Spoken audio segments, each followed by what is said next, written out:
So I think it's helpful to ask the question, what is nonviolent communication?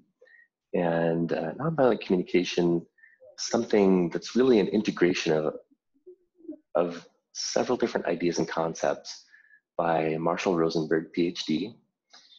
And one of the things that he said was that what I want in my life is compassion, a flow between myself and others based on a mutual giving from the heart. So nonviolent communication is a process and a method for bringing about compassion in our lives. Partly we need that process and method because most of us haven't grown up in families, or we didn't learn in schools how to really give and receive empathy and how to have empathy for ourselves. So it's really to help us connect with ourselves and others in ways that makes compassionate giving natural. And compassionate giving is when we do something for ourselves and others where the sole intention is to enrich life and to contribute to life and enrich the life of others. Nonviolent communication, one of the ways that I understand it is that it is a language. It's a language that, if you think, it's helpful to think of it as a language. And when Marshall Rosenberg was putting together nonviolent communication, he was inspired by Gandhi, and he used the word nonviolence in the title, or ahimsa, which you might recognize as a Sanskrit word, to refer to our natural state of compassion when violence has subsided from the heart. So this is a method that teaches us how to live nonviolence. It's also something that obviously can be used to mediate conflict and work through lots of problems together. I like to see it as a language of life based on human feelings and human needs. It teaches us understanding of self and others and informs effective requests for the purpose of getting our needs met. Really, the idea is I'm motivated to have my life be wonderful, and I also really feel a lot of joy when other people's lives are wonderful, when I'm able to contribute in meaningful ways. Nonviolent communication creates clarity for that purpose. So nonviolent communication, if we understand the process, there's four steps in the process, or four modalities within nonviolent communication. And the first is observing without evaluating. So it's helping us develop our observational skills. And J. Krishnamurti says that observation without evaluating is the highest form of human intelligence. Which I have a lot of agreement with that, because I have found that it is surprisingly difficult to remove judgment from my language and evaluation from my language and stick to observation. So observation is something that we can see, hear, touch, or recall in some observable way, descriptive way. It's just the facts as a video camera would record them. So if we mix together our observations and evaluations and judgments and interpretations, others are likely to direct their energy towards defending themselves or criticizing us in return.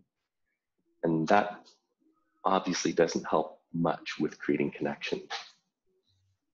Observation helps us reduce judgment in our interaction.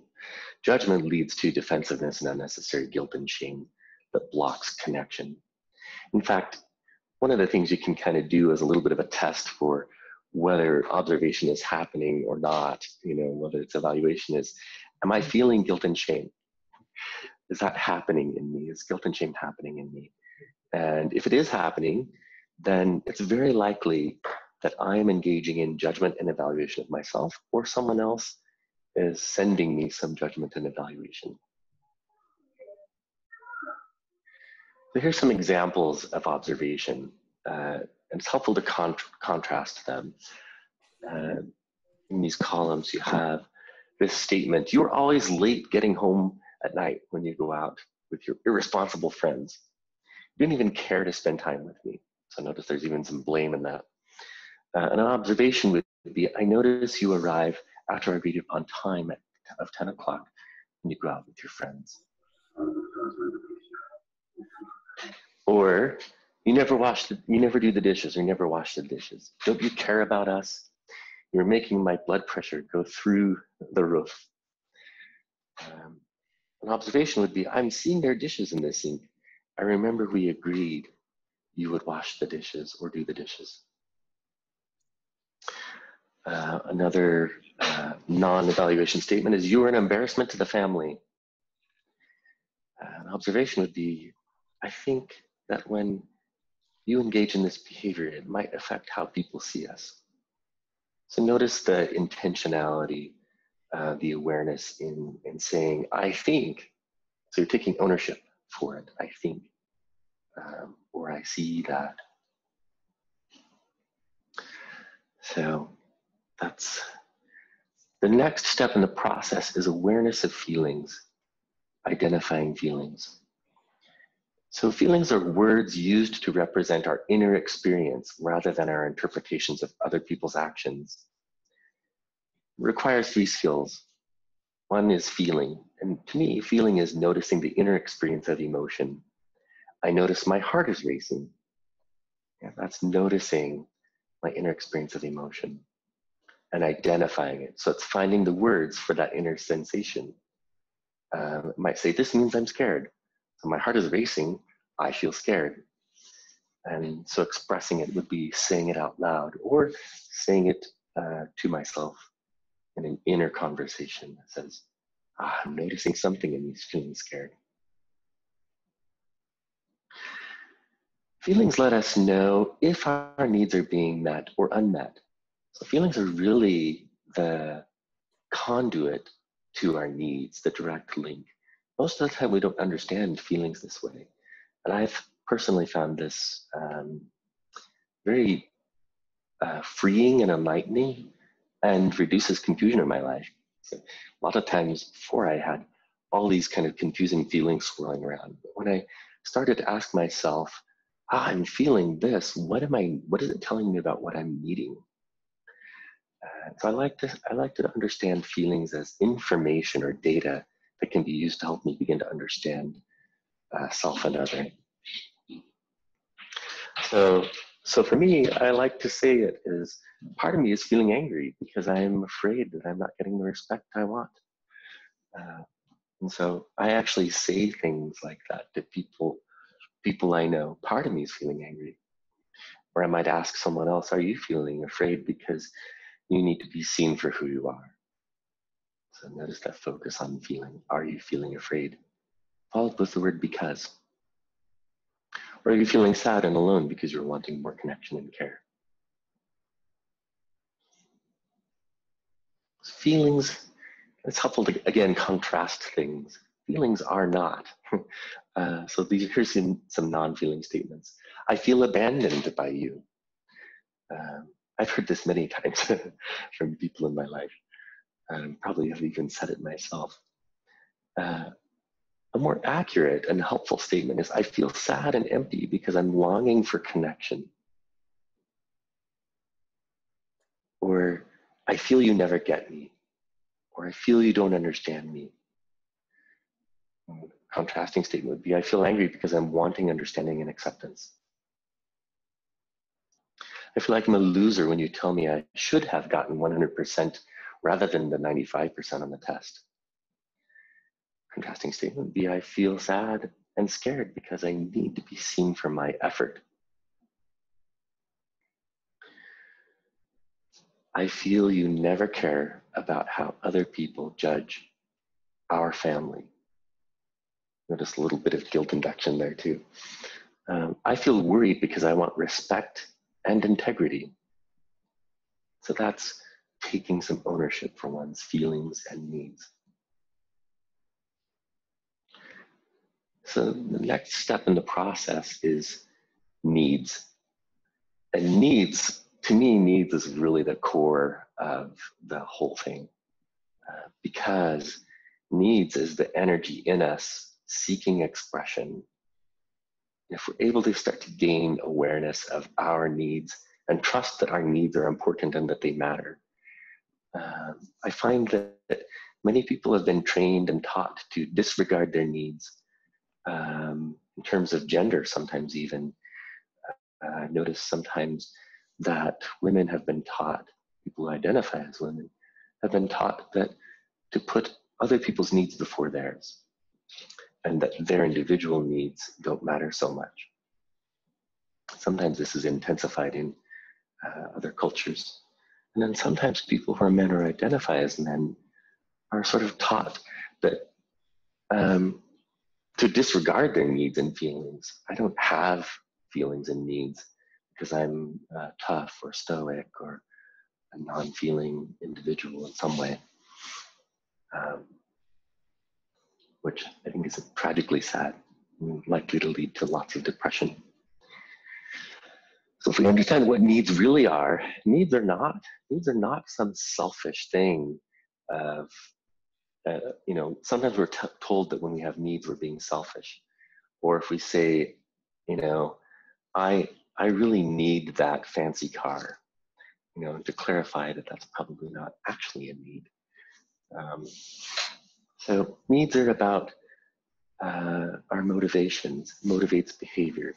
So most of what we're all doing, the best we know in the moment, is to try to meet our needs. And I found it incredibly liberating to see that most of what people around me are doing that I would otherwise or previously have found immensely annoying, if I ask myself, oh, how is this person really just trying to get their needs met? They're really not trying to torture me. They're really not trying, maybe they're trying to shame me, but if I ask myself, what needs is this person trying to get met in doing this? Then I don't take it as personally. I find it helpful to understand that needs are universal, and every human being has needs, and that in fact, if we look at a needs list, which you can see feelings and needs list in the link there, when you look through that needs list, it's highly probable that those needs are true for humans in every culture on this planet. I know that's kind of a big statement, but there's actually some credibility to that, I think. And needs are the direct cause for our feelings, as I said before.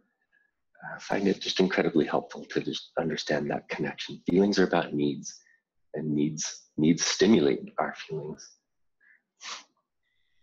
A need makes no reference to a specific person doing a specific thing.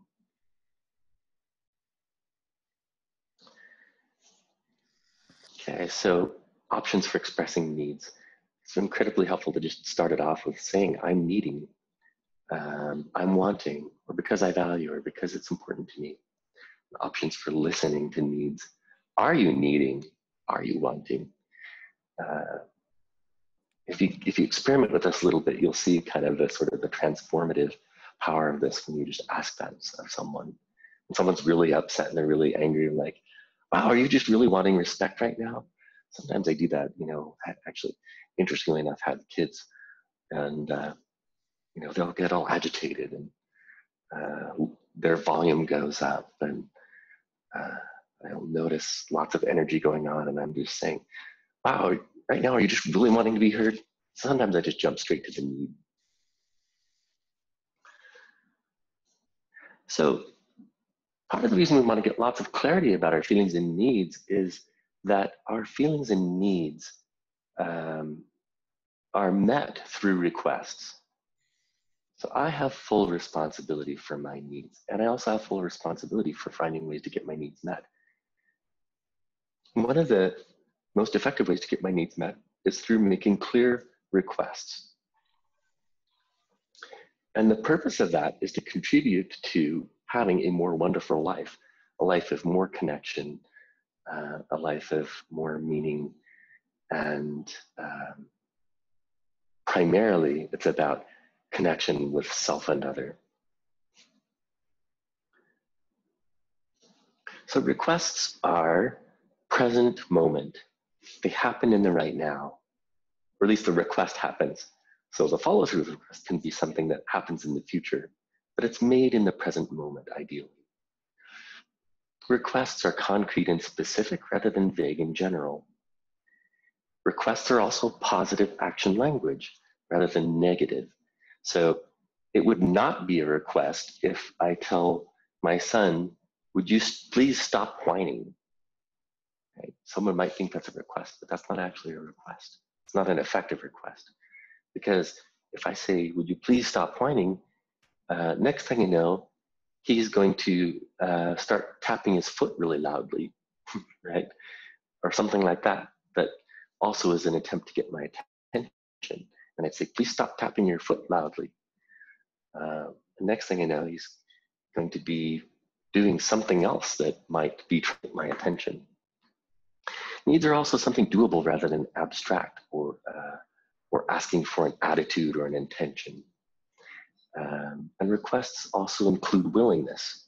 Sounds something like, would you be willing to do the dishes?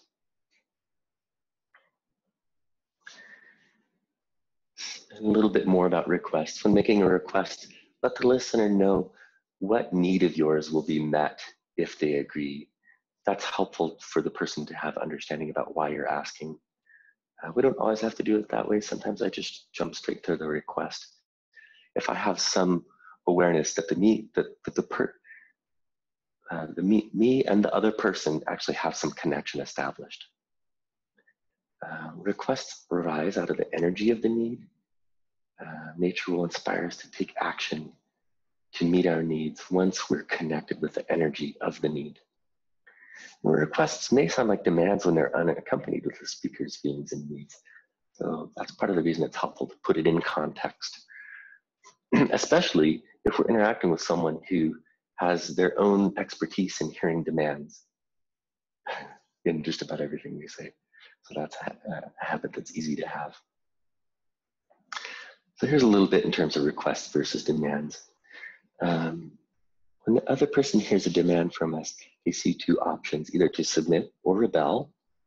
And it's a demand if the speaker then criticizes or judges. It's a demand if the speaker lays a guilt trip or shame trip.